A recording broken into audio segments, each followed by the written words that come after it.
Go. Our last portion, our last panel today, I'd like to introduce Steve Clemens, the founder of the American Strategy Program at the New America Foundation and the Washington editor-at-large for The Atlantic and the editor of Atlantic Live. And Steve will engage and introduce the panel. Steve?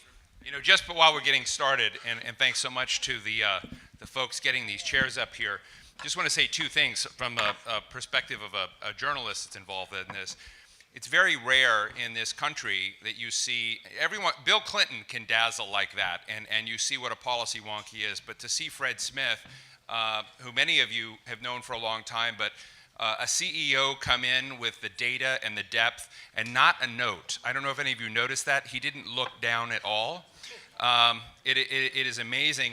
And while it is amazing, I think it's important to note that what he says has traction in this town, and hopefully those of you who have the ability to carry on the conversation, to influence people, will take some of Fred Smith's comments forward. The second thing is this report. I'm a junkie for McKinsey reports. I love the deleveraging report, the report on cities. There was one on technology disruption recently.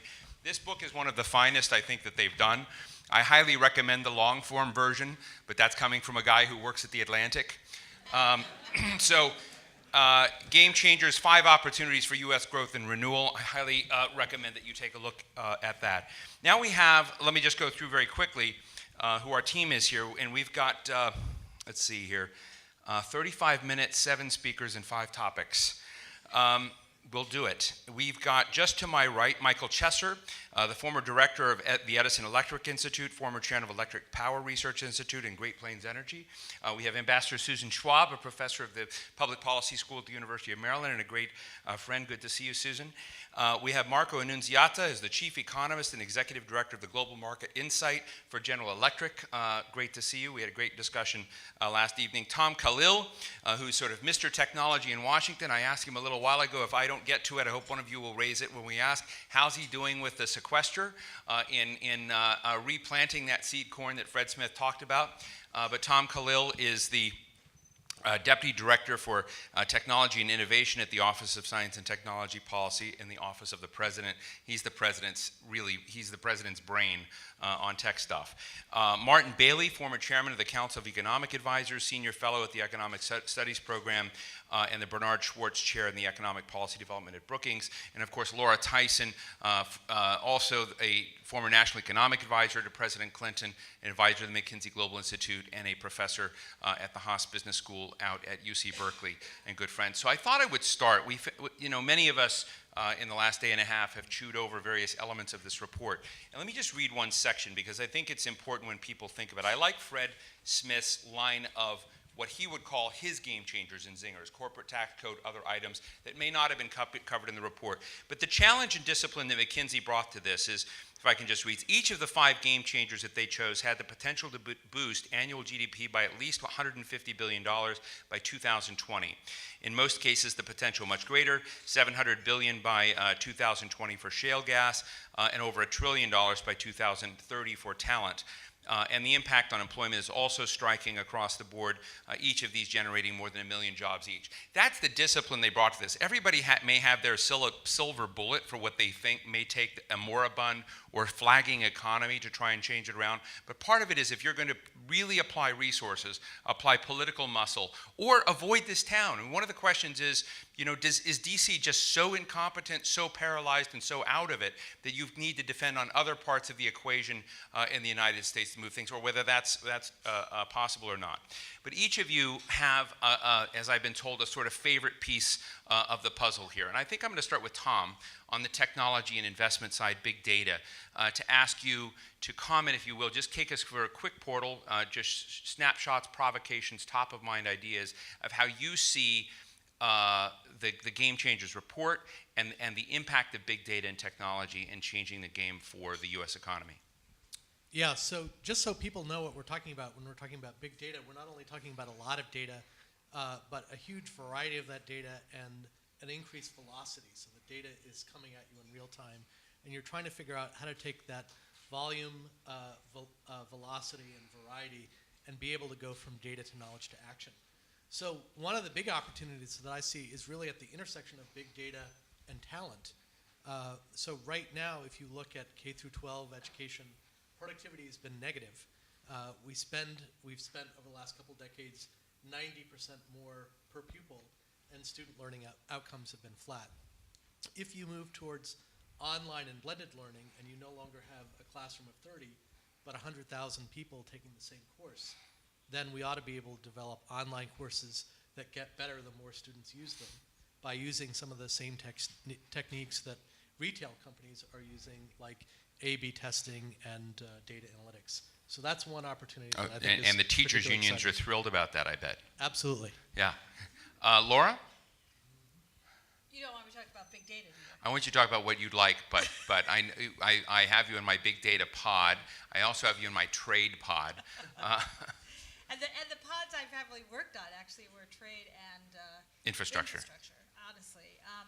So let me say that I think that big data is something that is, we think about how we put the game changers together. We talked about things that were foundational, and in that area, the big data and analytics and the energy was being driven by technology and new opportunities which were going to affect the economy, whether you go to the government sector or in shale, you go to petrochemicals.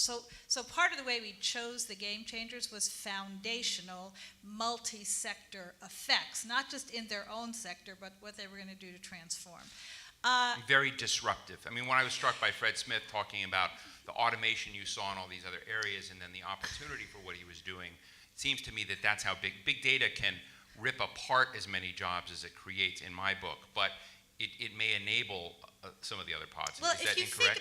if you think about energy, I think if you hear about this in the form of, oftentimes people will discuss something we didn't discuss, but we noted it, the notion of if we're becoming more competitive as a place to do business, we the United States, because we have an energy cost advantage we didn't have before. That's not disruptive as much as it basically encourages investment that might have occurred someplace else to occur here.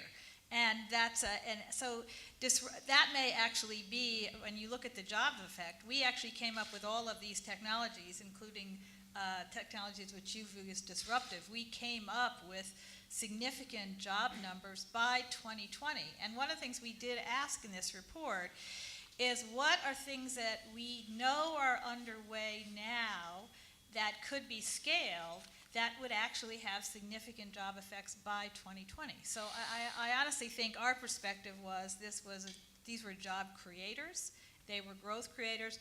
If you look at that amazing chart, a very important chart I just said to Fred, that chart which shows that very strong correlation between business investment and job growth. These are investment opportunities, or they're laying the foundation for more investment opportunities. So let me just say a word about infrastructure, because that is where I spent a fair amount of time. I mean, I've been making this case for as long as the economy was in recession and coming slowly out.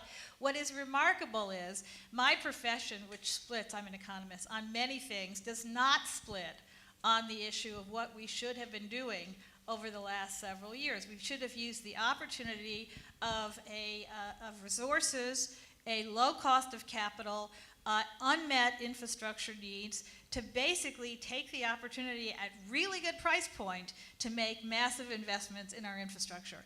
And we have had a real problem doing that, certainly at the federal level in terms of ongoing support financially. And what's happened, and this is exciting and frustrating at the same time, is that state and local governments, now that they're coming out of their budgetary crises, are actually starting to do a lot here. They have to. They basically, the need is there. It's gotten worse. Deterioration of existing infrastructure is harder to replace. Harder and harder, it's costlier and costlier. So I guess I would say that adding to that conversation on the importance of infrastructure investment, the public-private partnerships, the role of state and local government, looking at the demand effects which are immediate and the competitive effects which grow over time. So the 2020 numbers look good, the 2030 numbers look even better. This is a major game changer for the U.S. Later, we don't have time today, but if we have a question and answer, or perhaps in a follow-up exchange, maybe if McKinsey wants to do it, it would be interesting, given that you were advising the President of the United States, this President, on these issues for so long. Why has the move been so slow from the White House? Why, when our founding fathers came up with this pesky idea of checks and balances. I'm afraid, yes. I think that both Tom and I There was a time when Barack Obama had more money than God and a crisis, but nonetheless, he chose a different path than the one that was recommended. Well, we won't get into that discussion except to say I just want to show you there was conflict up here. I think, fake Steve, what you would like to say is they should have done more. They did the right thing within the limits that were set, but they should have done more. Let me jump quickly to Marco Annunziata of GE. You are a believer, a big believer in this. And one of the questions, when you talk a little bit on the big data dimension and as you see the economy, this report is about the U.S. economy. Yes. But as I saw James Manyika and Susan talk about it, I was thinking about it from the perspective of what if I were in Germany? What if I were in China? What if I were in Japan? Would these not have been the same categories I was looking at in bolstering my own economic plan? And so if you could give us sort of international perspective of how, as America tries to pick up its bootstraps and move in a different direction, what's happening in the rest of the world? Yes, absolutely. So first of all, as you said, I'm a huge believer in big data. We call it industrial internet. It's more and more front and center of everything we do at GE. So it's a huge thing. And just to understand how it works concretely, where the benefits come from, if you think that with the data which are collected by sensors, which are now cheaper to insert pretty much in every kind of industrial machine, and then you have more powerful data storage and analytical capacities, you come up with better ways of doing things. Where it ends up is with things like predictive maintenance. So you don't have to wait for machines, think of gas turbines, jet engines. You don't have to wait for them to fail to fix them. You know in advance that something is about to go wrong, and you can fix it in advance through maintenance, and that leads you to pretty much zero downtime. These are huge efficiency and productivity gains, and it's a reason why we are so bullish about it. By the way, one thing to keep in mind is was a quote of Keynes about pessimism at the beginning. That applies also to technological game changers. There are a lot of people who look at the big data and say, yeah, this is nothing. It's okay for Twitter, but in industry, it will have no impact whatsoever. And for me, it's important to tie it to the first wave of the internet revolution that we've seen in the mid-90s, because back then, in fact, Robert Solow, Nobel Prize economist in 1987, had an equally impressive quote where he said, you can see the internet revolution everywhere except in the productivity statistics. And then in the 90s, productivity in the US boomed. So we've seen the growth chart before. If you flatline it from the 50s to today, it looks like a downtrend. But that obscures the fact that in the mid-90s through the mid-2000s, it went back up to the 50s level, certainly in terms of productivity. So the potential is there. But then, as you were saying, these game changers are not just for us here in the US to reap. They're available everywhere, especially to the extent that they're driven by data and technologies which are mobile. So when we've done a similar study focused on the industrial internet, we see the benefits accruing potentially everywhere, including, by the way, in some of the emerging markets, which have the advantage of having lower capital installed, so they can leapfrog to newer technologies. But two final comments on this. While the benefits are available everywhere, we have to keep in mind, one, that for the US, there is also an issue of speed. So as we see as these game changers, and we see at the fact that infrastructure has deteriorated, education has deteriorated, there's a lot to do. The same applies to everybody else out there. So it's important to move fast. The second consideration is that it's important to look at it in a global perspective and realize it's not a zero-sum game. So a lot of the innovation, for example, 90% of the innovation we do in our company is done across border through scientific research centers which are in China, in India, in Brazil, in Germany, in the US. And the way this new innovation will be leveraged is by leveraging the knowledge and the cooperation globally. So it's not a zero-sum game. I mean, I want to open this up and then jump to the trade dimension as well. But part of this implicit in both Tom's comments and your comments and whatnot is that the talent dimension is really, really important. And I guess when I originally took a quick survey of the McKinsey report and looked at the talent section, this is always the section that gives me the most qualms. It's the fuzziest. You know, we're going to jump to Michael in a minute, who's like one of the country's leading energy experts. Energy seems to me to be really easy right now. Talent seems really tough. But we were at dinner last evening, and someone, you know, made the comment similar to Tom Khalil, that you've got a massive disruption coming. You've got, you know, the Khan Academy. You've got new ways to deliver. You've got a completely different arena coming that might move us up the scale of what Susan Lund was sharing with us a little bit in that arena, that might change that. And takes us to this question of, when I was looking at knowledge-intensive trade, I believe in trade. I find it very depressing, though, because if you think back to the 1990s, our leading exports at that time were airplanes and Madonna videos and DVDs. It was Hollywood and airplanes. And I guess it seems to me, and I come to Susan and Martin, because you've both been at it for so long, as well as Laura, on the trade front, is it just that we have to hope that we sell more airplanes, or is there some element that really does change the composite of what America sells to the rest of the world that might give us some I hate the word hope, but traction? Susan? Well, I think with trade, I mean, the wonderful thing about the trade field, one, it is a positive sum, isn't a zero sum. The politics can be zero sum. But you need to differentiate between cause and effect, and you've got to be really careful. The study does that, and the fun thing is the trade sandbox, you can play in all of the other, all the other sandboxes, right? So the fun thing is when you're looking at, particularly let's take knowledge intensive and take energy as two really great examples. So much of what is likely to happen in the trade arena will depend, if you're looking at value-added U.S. exports, on the energy side because of this enhanced competitiveness. And so much of the unrealized potential or deterioration perhaps that we are seeing in terms of U.S. exports of value-added, particularly on the knowledge side, has to do with the education side of the equation. But if you're looking just at the trade deficit, I think you've got a problem. I mean, yeah, we lowered our trade deficit because we had a recession. That's not the metric. Or how much of the trade deficit can be accounted for because of our energy imports.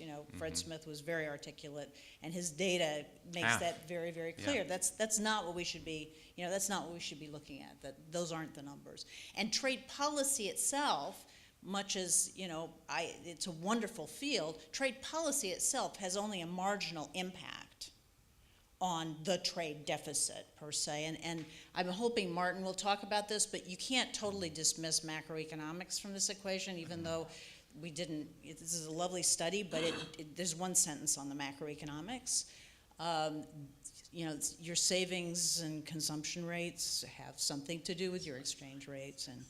And yes, currency manipulation is something that we could talk about some more. I like this report in a way because it didn't try and do everything.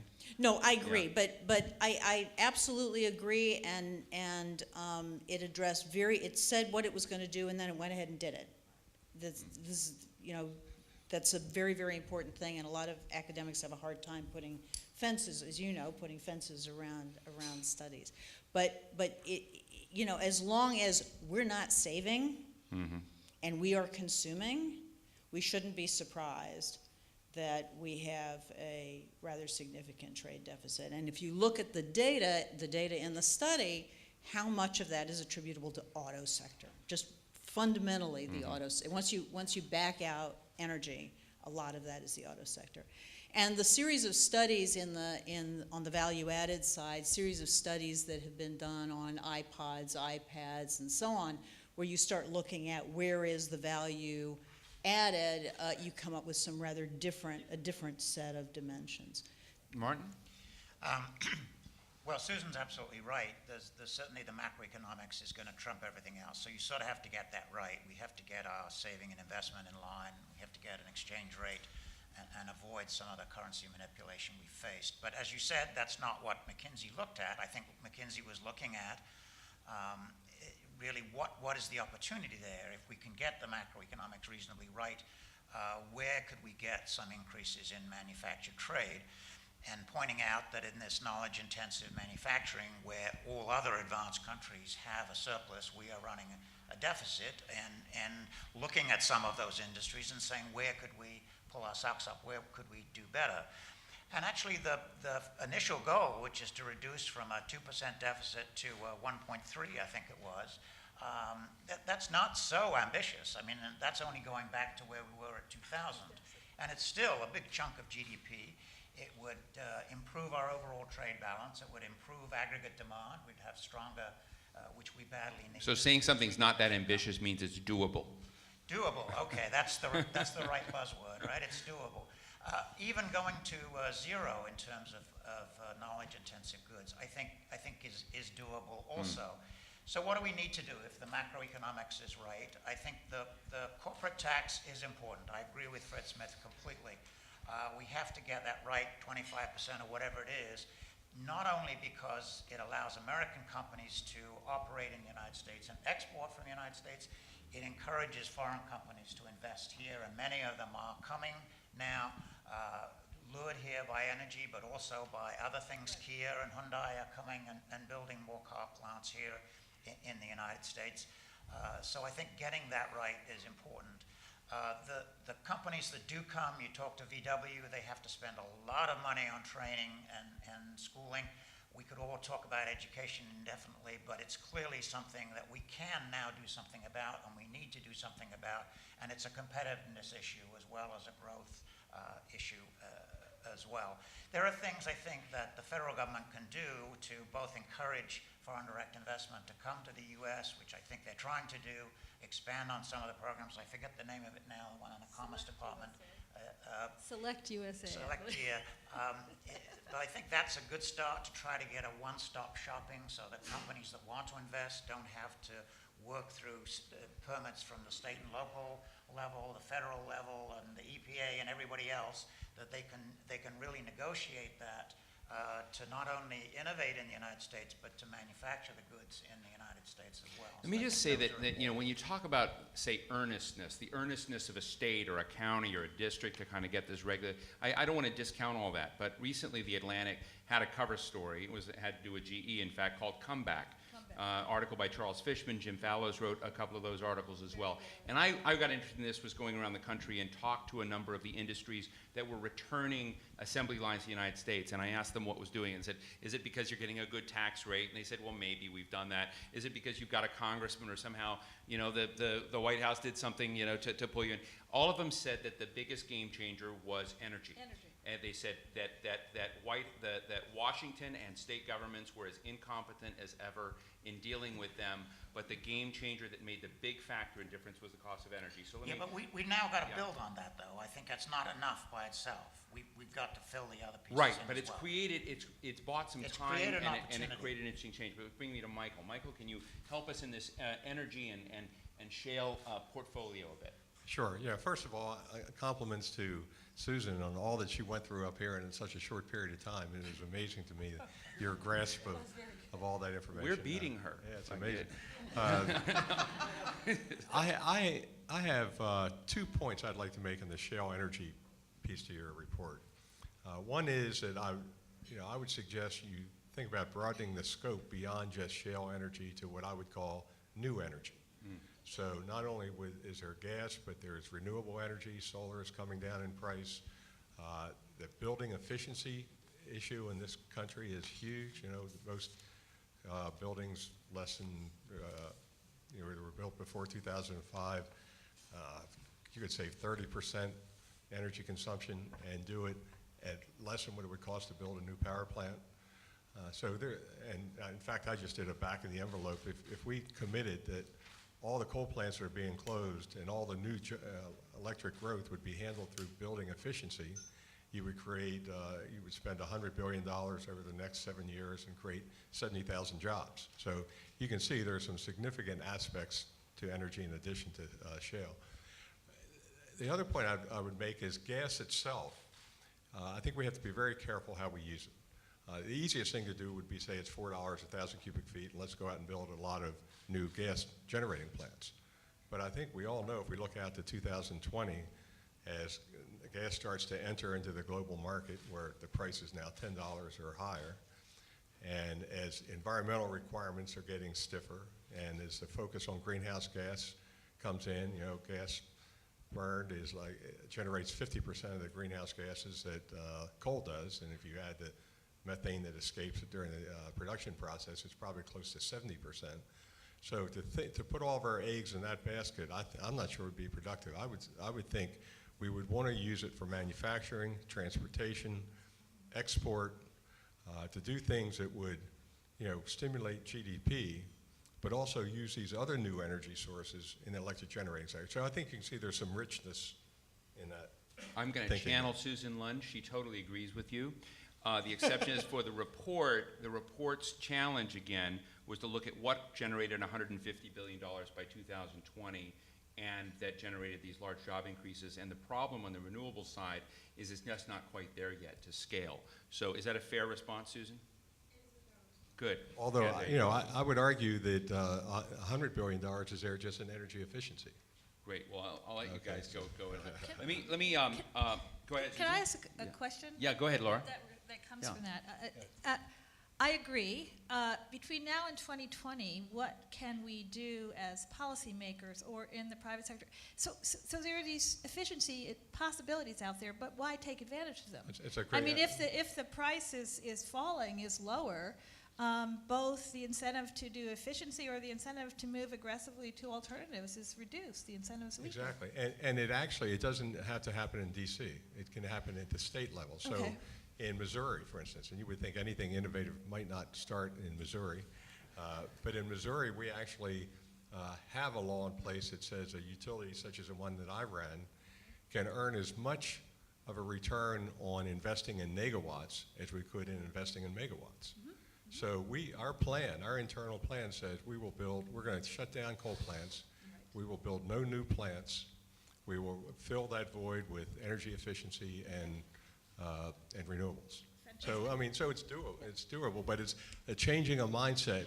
You know, the utility industry doesn't always shift Right. in that way. Susan wants to jump in, but I think that Laura's point is a good one, that there are, you know, price factors, there's competition of these emerging technologies. I recently heard, you know, was with Fred Smith recently and Admiral Dennis Blair, former CEO of Waste Management, and others with another report called Securing America's Future Energy. It's well worth reading, but just after that, the chief economist at Ford Motor was looking hypothetically at what a retrofit of the U.S. economy would look like with hydrogen in gas tank. How would you do it, and how would you pay for it, and what's happening globally?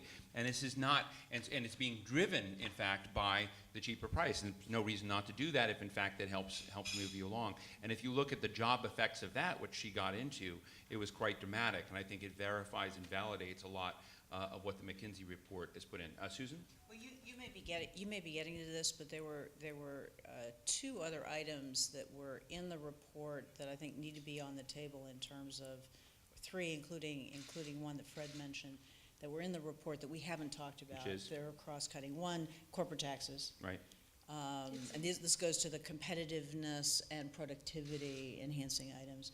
Second, immigration, which is clearly, you know, sending away the folks who are going to be continuing to generate the knowledge-intensive, added value innovations.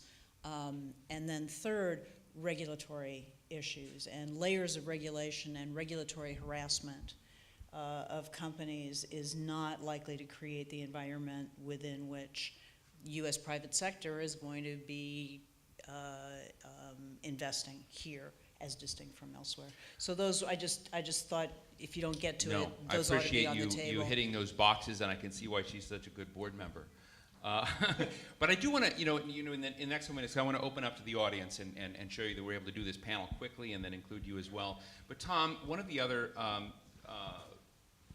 is challenges that we heard earlier is that we're eating our seed corn. That when you look at this broad question, whether it's, when I look at this list, the 5 big game changers, so you've got shale, big data, those two seem to have a gravitational momentum that they're going to happen anyway. Yeah. Now, I think McKinsey would say maybe not in health or regulatory issues, but I think they're going to happen anyway. It's just, if the NSA has all our data, why not doctors? And so you've got, and then you've got knowledge-intensive trade seems like a Could happen. slightly higher hurdle, requires a lot more investment, work coordination. You've got infrastructure, which, when you think broadly, it's not just roads and bridges. It's broadband. It's the quality of your students. And then we've got the talent picture, which I think arguably is always the most important and the hardest, most controversial and fuzziest. But let's take this one on the seed corn issue, which is also an infrastructure issue. If we're not putting investment in, we're not getting it out. And I'd love you, just before we move the audience, Tom and anyone else, to comment a little bit about the times we're in. Are game changers possible in a time of austerity? Can you get investment and partnership with the government in a time when there's not a lot going on in your corner of the woods? So a colleague from GE was talking about the industrial internet and potentially adding, according to one of their studies, $10 to $15 trillion to the global GDP. The government started investing in what became the internet in 1969. So in the 1960s, the government agencies like ARPA, researchers were saying that computers are going to become a communications device. We're going to have electronic commerce, digital libraries, and communities based on shared interest as opposed to geography. So that's why it is important to invest in research, because you want some people who are not constrained by the next quarterly number to think about what's coming next, And how's that going today? And that's we have people working on hypersonics that can go from New York to LA in 11 minutes 20 seconds. We have people who are looking at biology as a new manufacturing platform. So the ability to take single-celled organisms and turn them into chemical factories. The president announced the BRAIN initiative, where we might be able to measure what's going on inside not just small number of neurons, but entire neural circuits, and figure out things like Alzheimer's and schizophrenia and autism, design computers that are based on our new understanding of how the brain works.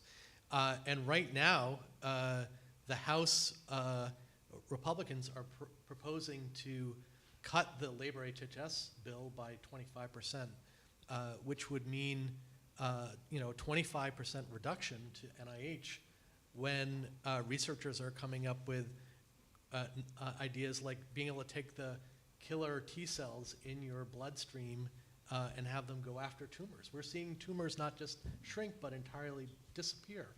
So those are the investments in research and development that we need to be making to reduce our dependence on foreign oil, to allow people to lead longer, healthier lives and create the industries and jobs of the future. Thank you. I agree with you, Tom, and I think it's terrible we're cutting back on that R&D, but I think there is a lot going on in the private sector. I don't think it's just federal R&D. There's a lot going on in Silicon Valley, and we heard last night a lot going on even in Washington, D.C., in New York, in Boston. So a lot of this stuff is in the private sector. The private sector does a great job at the D, At the not D. so much the R. That's right. That's the distinction. That is the distinction. I mean, Let if we me were just, doing this forum in Silicon Valley, would the government even be mentioned, or would people just kind of It say would be ramp? mentioned in corporate tax, it would be mentioned in immigration, it might be mentioned in Exactly. the R&D Interesting. tax credit, but I'll tell you, those are the two that always come up, and then maybe Interesting. engineering, STEM, but having sat on the President's Jobs Council with some of these high-tech executives, their first two topics every meeting were immigration and tax. Interesting. Immigration and tax. Marco? Yeah, let me just add one element of color here, because you mentioned austerity, and the private and public side can actually create a virtuous circle here in the following sense. Chairman Bernanke this morning was pointing out that the ideal fiscal policy today would be less austerity today and more action to reduce spending tomorrow in the US. Now, a lot of the upcoming spending is in healthcare, and a lot of what is happening in innovation right now in the private sector, profit-driven, is aimed at reducing costs and making healthcare more efficient, delivering better health outcomes at lower costs. So if that succeeds, that will go a long way towards lowering the pressure longer term and free up more resources also on the public side. Susan, Michael? Yeah, just in the broader context of what would put these game changers at risk. I think one issue that we haven't talked about is income inequality. It seems to me it's nice to say we want to raise the test scores, but if you think about the demographics of our population, the only populations that is growing are the at-risk segments of the population. And, and dealing with that starts at age 0, and it requires a warlike approach, that I'm not sure we have the ability to do or the will to do it. So I think that really puts us at risk. Although there are, again, local examples of where that's been done very well, and in almost every case, business has been involved, so they need to be involved more. Let me go to the floor. Do we have a microphone out? Great, we have a microphone right here. Amy, if you have a question or comment, we'll make it really brief. We'll happy to, right behind you, Amy, right here in the corner. Oh, Karen Kornblue. Ambassador Karen Blue, our immediate past ambassador to the OECD. So I have a softball question for Tom, who's been working on using technology in education for years and years. And I remember when you were working with Newt Minow on how to get good educational content. And we're also frustrated with education and STEM and how we move forward. And Steve was talking about which things were no-brainers and were going to happen anyway, and which things are just so frustrating we don't know what to do. And I wonder if you see educational technology as a way around some of the institutional obstacles in education, and what can the government and the private sector do? Sure, I think it's definitely one of the things that we should be exploring. I don't think it's a silver bullet. We need to make progress in lots of areas like improving teacher professional development. But let me give you one thing that I'm excited about. DARPA and the Navy have been investing in a program called Education Dominance. You can tell it's the military because they would. You say education dominance? Dominance. The Department of Education would not have a program called Education Dominance. So that's what is refreshing about the military is they want to win. They have developed a digital tutor that is taking new Navy recruits, and after 6 months, they are outperforming people who have been with the Navy for 7 years in IT systems administration.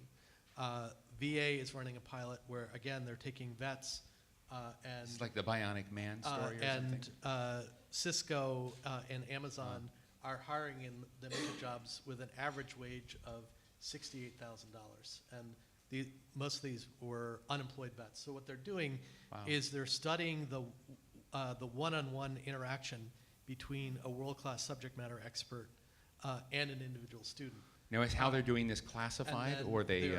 No, this is not classified. I don't Yeah. ask that totally facetiously. So I think there are some ideas like that that are at the intersection of AI and education that may be game changers. And I also think that, as I said, 100,000 people taking a course and then being able to use predictive data analytics, A/B testing, machine learning, so that you create a continuous infrastructure for education. That in the same way that the Amazon recommender system gets better as more people use it, that an online course in 8th grade math or calculus. I mean, it's another conference and another time, maybe another McKinsey report. But I think that is a very important strategy broadly. But it needs to at least somehow swim together with the question Michael raised on income inequality. If you can sort of broaden and raise the talent. Absolutely. So yeah. you see huge differences in school readiness between rich and poor kids. One of the reasons is there's a 30 million word gap between the number of words that a low-income child is exposed to versus a kid from a middle-income household. And to your point about sensors, the Bloomberg Foundation is now supporting a pilot in Providence to provide parents with real-time feedback on how much they're speaking to their kid. So that's interesting. Let's go to this gentleman right here in the center table. It's kind of a follow-up to that question and that conversation, which sounds promising. If you could identify yourself. I'm sorry. Oh, I'm sorry. I'm Mark Sobolski. I'm with Arkansas A+ Schools. In the aggregate, though, would you say we are spending too much on education, just enough, or just right, and we need to rechannel it, or not enough? What would you say, generally speaking? Because we're talking about everybody now, the aggregate, all those kids, So rich let's and go poor. down the line real quick. Would you rewire? Is it a function of rewiring education or spending? Laura? I don't have any way to really answer that question. I would say it depends to a significant extent on, we have to take education apart. That is tertiary You're rewiring. No, I'm saying tertiary education is a different issue from primary education. It is certainly the case that with the at-risk, someone said our fastest growing population is the at-risk populations in this country. We're spending too little and we're not spending it efficiently. So, but on the other hand, are we spending enough at elite universities of the United States? Yes, we are. We absolutely are. So you can't answer it in the aggregate. But they can spend more at Berkeley, I bet. I doing would say, fundraising for you. yes, we Yeah. could spend more on public education, but you know, the way that shows up, by the way, it goes to the issue of at risk. I mean, what happens here is that kids have taken on massive amounts of debt because the price of getting the tertiary education has improved. The completion rates of college degrees have fallen, not increased during this period of time. So clearly in that area, where we may be spending enough, different people are funding now. Families are funding, students are funding, they can't complete, and basically we're not doing a very good job, therefore, of delivering a product that they're paying for. So 30 seconds each. Martin? I think we showed in the report that the U.S. Tends to have rather low teacher salaries for K through 12, and therefore raising those salaries up to be more comparable to other college grads would be helpful. I don't think we're paying too little for a year at Yale or a year at Harvard, as Laura pointed out. Let me add one quick point, and that is that one of the tenets of the McKinsey Global Institute has been that competition is helpful. And I think seeing that Massachusetts or Texas are doing better, looking at the best of the charter schools relative, or even the best of the public schools, being able to make those comparisons and see what works, I think that kind of competition is going to help drive improvement. Terrific. Tom? I don't think we're spending enough on experimentation and scaling what works.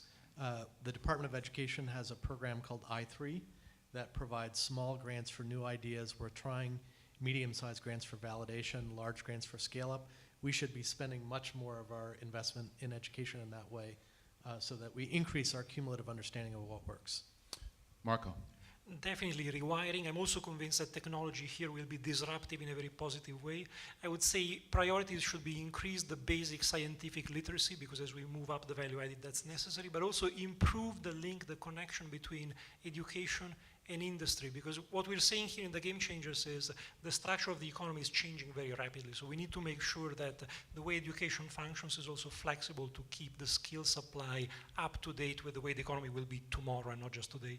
Terrific. Susan? I think we're at everything's been said, but not everyone said it, so. Okay. Michael? I think of one more thing. Yeah.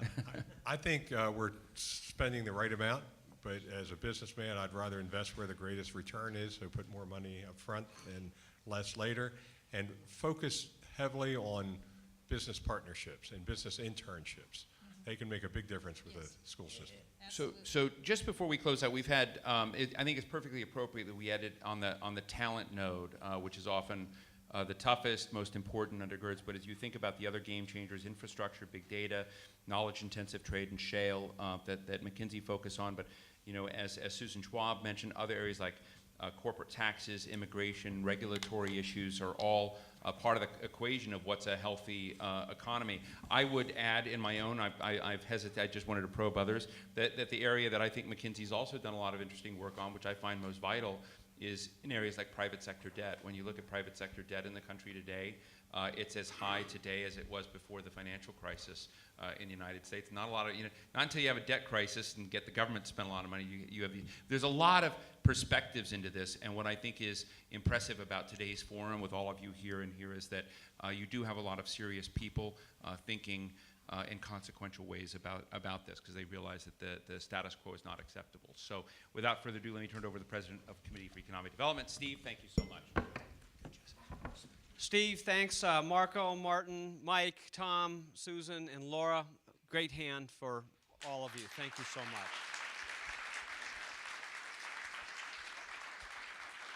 So I think in conclusion, what we've heard today is the problems have been identified, but I think overwhelmingly we've heard that the glass is half full, that there are plenty of opportunities in front of us. And I think the next phase is, and I hope that we can participate with McKinsey in this at the Committee for Economic Development, is identifying the policy needs both in the private sector and the public sector in order to take advantage of all of these opportunities. So thank you. With that, I will thank you all for joining us today, and more to come.